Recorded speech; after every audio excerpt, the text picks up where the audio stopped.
y 11 minutos. El primero, antes del comentario que quiero hacerles, una cosa que esta mañana dijo, una lástima, que dijo el jefe de gabinete Jorge Capitanich, que de algún modo desmintió que sea inminente una modificación al famoso impuesto a las ganancias. Escúchalo.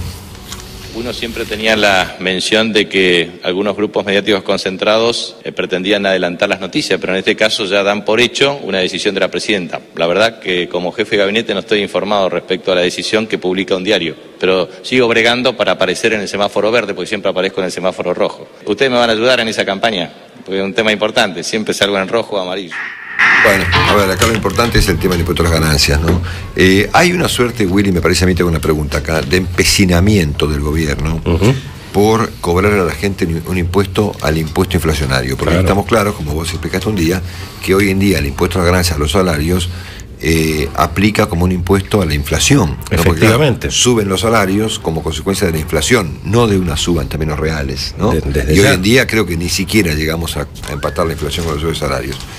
Y sobre eso se aplica, obviamente, cada vez entra más gente a un impuesto a la ganancia salvaje que se aplica desde salarios muy bajos y que viene hace mucho tiempo siendo discutido el tema en términos de que debe ser modificado el mínimo no imponible para que la gente pueda recibir lo que le corresponde por su trabajo. Pero ¿cierto? ¿cómo, Marcelo? Claro. Se aplica impuesto a las ganancias a las jubilaciones y en ese sentido simplemente anticipar que ayer hubo un fallo de la Justicia Federal de Concepción del Uruguay, la doctora Beatriz Aranguren, que declaró inconstitucional la aplicación del impuesto a las ganancias a los jubilados, y ordenó a la AFIP, en un caso, devolverle todo lo que le habían cobrado a un jubilado del 2006 a la fecha. Bueno, en cualquier caso, una lástima que el jefe de gabinete haya desmentido esta información.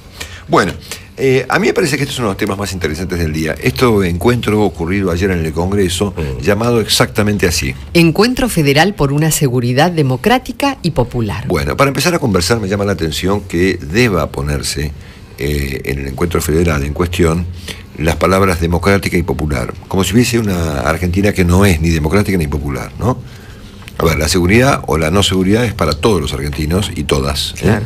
Pues todos somos democráticos y todos somos el pueblo argentino. No hay tal cosa como que hay una seguridad no democrática y en todo caso un reclamo de seguridad antipopular, claro, ¿no? Ya empezamos como mal, digamos, ¿no? Sí. El encuentro ocurrió en el Parlamento y estuvo allí reunido gran parte del oficialismo, no todos, pero no estaba Bernie, por ejemplo, ¿no? Que esta mañana me parece que marcó claramente por qué no estaba Bernie. Dijo: yo con cuestiones teóricas no la voy. Tampoco estaba la ministra de Seguridad, que estaba en México haciendo un curso, lo cual está muy bien, porque efectivamente fue designada ministra de Seguridad y tiene que hacer lo necesita. Tiene que estudiar. Bueno, parte de la crónica que esta mañana publica La Nación sobre el encuentro federal por una seguridad democrática y popular es bastante elocuente, Dale. El ministro de Defensa, Agustín Rossi, el secretario de Derechos Humanos, Martín Fresneda, el titular del CEDRONAR, Juan Carlos Molina, el presidente de la Cámara de Diputados, Julián Domínguez, el jefe de los diputados kirchneristas en la legislatura bonaerense, Fernando Chino Navarro, y los dirigentes Luis Delía y Milagros Sala fueron algunos de los oradores. También hubo personalidades de la justicia, como la camarista de casación María Laura Garrigós de Rébori y la Procuradora General de la Nación, Alejandra Gils Carbó, ambas de justicia legítima. Organizado por el jefe de la JP Evita, el diputado Leonardo Grosso, el encuentro contó con la adhesión de la Cámpora y del Ministerio de Seguridad. Sin embargo, la ministra Cecilia Rodríguez, que la semana pasada había sido anunciada como una de las panelistas, se ausentó porque, aseguraron sus voceros, se encontraba en México en un foro sobre seguridad. Tampoco estuvo el secretario del área, Sergio Berni, que en un tono alejado del que prevaleció ayer volvió a criticar a la justicia. Lo que pasa es que Berni aclaró, la justicia está bien, yo creo que la aclaración fue válida porque creo que fue mal interpretado. Lo cierto es que lo que importa de Berni no es lo que dijo de los jueces, sino lo que dijo esta mañana acá. Digo, yo ahí no voy porque la verdad, yo estas discusiones teóricas, dijo, no tengo nada que ver con eso. Claro. Había dicho así, nosotros lo que queremos es que los jueces interpreten las cosas en favor de la sociedad, no de los delincuentes. Obviamente, mira vos. Bueno, pero el resto del encuentro fue en un sentido inverso a este planteo de Berni, ¿no? Dale. Sí. Los pasillos del Congreso estuvieron todo el día transitados por militantes, sobre todo del movimiento Evita y Tupac Amaru. Los discursos de mano dura legitiman policías autogobernadas con cajas de recaudación ilegales y una justicia que mira al costado, afirma otro tramo del documento que leyó la presidenta de Abuelas de Plaza de Mayo, Estela de Carlotto, en un salón de Los Pasos Perdidos colmado. En el acto de apertura, Rossi advirtió sobre un intento de restauración conservadora por parte de la derecha y cuestionó a Massa por su campaña contra la reforma del Código Penal. La derecha nunca discute ideas, se esconde detrás de lugares comunes, dijo. Rechazó además la propuesta para reimplantar el servicio militar obligatorio lanzada por el senador bonaerense del kirchnerismo Mario Ishi. Que fue una cosa solitaria, nadie le dio bola a eso, ¿no? Pero bueno. Respaldada por el ministro de Seguridad de Sciol y Alejandro Granados. Algunos quieren atrasar la rueda de la historia, sostuvo. A su turno, Grosso reivindicó la política oficial.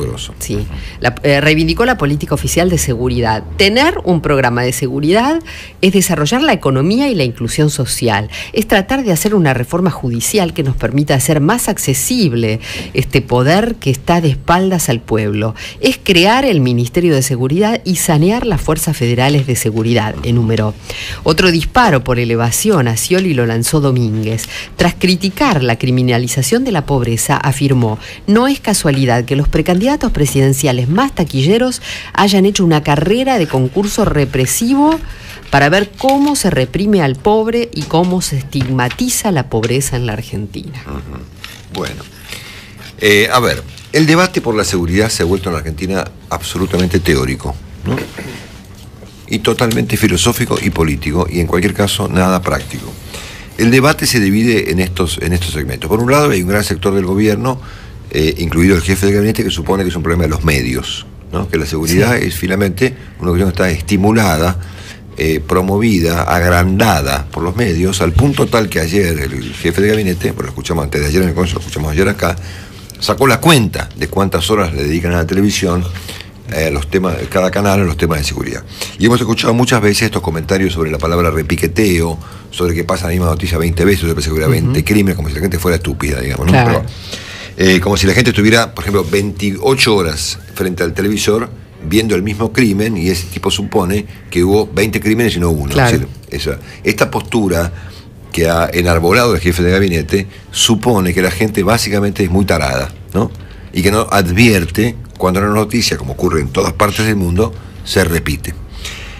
Hay otro enfoque algo más sofisticado que este, que es el que dice, y que coincide con este encuentro federal democrático y popular, de que la seguridad no es un problema, que el problema es otra cosa, que hay un problema social, y que la seguridad o la inseguridad es en todo caso su consecuencia, y que por lo tanto casi poco menos que está bien, ¿no? El problema es los que reclaman por seguridad. Casi poco menos que está bien, que es una consecuencia directa y aceptable de los problemas sociales. Que si hay gente muy rica y gente muy pobre, el pobre se lo estigmatiza cuando se lo intenta perseguir si es que comete un delito. Esta posición ha sido planteada por estos fiscales que hemos comentado acá 20 veces, ustedes lo conocen, lo hemos comentado 20 veces, y ahora por un encuentro en el Congreso, ¿no?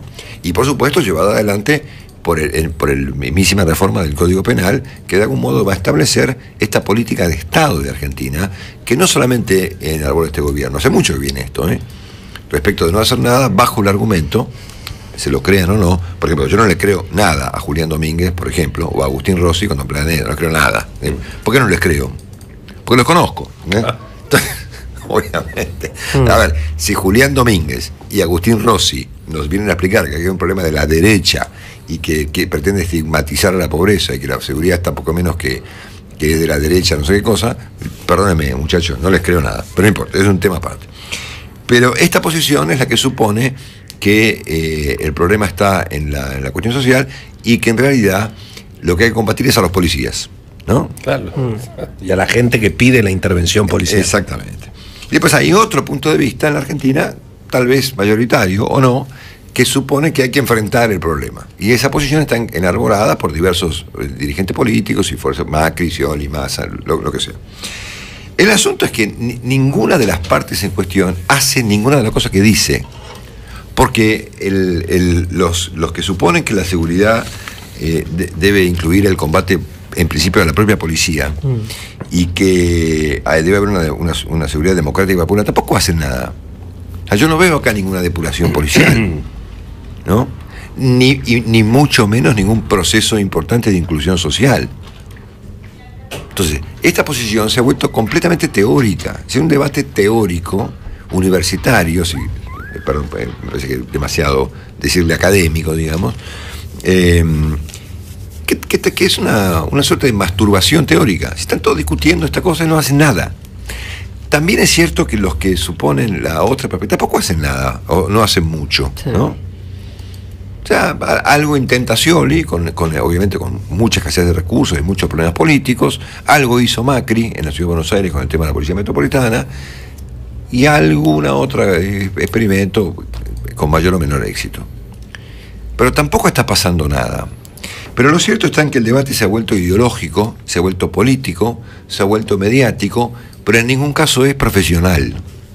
Y me parece que la seguridad hoy en día es un problema profesional, que debe estar en manos de profesionales y de gente que sabe, excepto que nos convenzan de que la inseguridad está bien, que es lo que me parece a mí le falta a esta gente decir con todas las letras. Mire, ¿saben qué? Yo estamos de acuerdo con la inseguridad. Señores, roben, maten, señores, delincan, asalten, que nos parece correcto como consecuencia de que los comprendemos, de que efectivamente entendemos la naturaleza del problema, que hay una cuestión social, y dale para adelante, como dice el doctor, o un amigo mío. Roben, tranquilos, que los vamos a apoyar. Es una pavada, digamos, que no resiste el menor análisis, porque es cierto que hay problemas sociales, vaya si los hay. Pero claro, la pregunta ahí es, ¿y qué estamos haciendo ahí? ¿Cuántos millones de pobres en Argentina? El ministro de jefe de gabinete no puede ni responder la pregunta. Bueno, me da la impresión de que el dato más elocuente de esta crónica que hemos leído es el hecho de que la ministra de Seguridad, al tiempo de desarrollarse este encuentro federal, estaba en México haciendo un curso. Entonces yo creo que para empezar a conversar, la presidenta debiera poner al frente de este problema tan severo a una persona profesional, que abandone un poco la ideología y las posiciones teóricas para ocuparse de lo que pasa en la calle, que bastante grave es. Marcelo Longobardi está en Mitre cada mañana.